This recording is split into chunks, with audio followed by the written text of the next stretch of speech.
Как да сложите бързо и лесно гела? Аз не махам лепкавия слой от подложката, която сложих от Scotch база на Crystal Professional и разбира се, полимеризирах тази подложка и след това гела, който използвам, първо го слагам в тъничък слой, така правя мокър пот. Тоест сега няма да го полимеризирам, оставям така, докато си взимам от бурканчето капчица, малко по-голяма.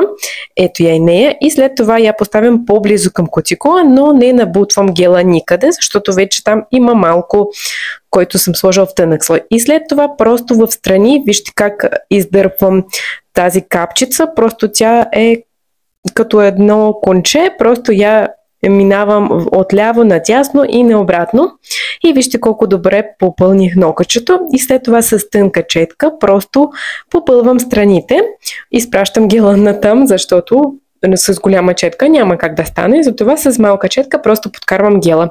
И след това на перлиния гел просто правя някакви леки дизайнчета, така просто минавам с чечеца и вижте колко симпатично става, защото перлиния пигмент започва да се размества и от светлината се отразява много интересно и много нежно.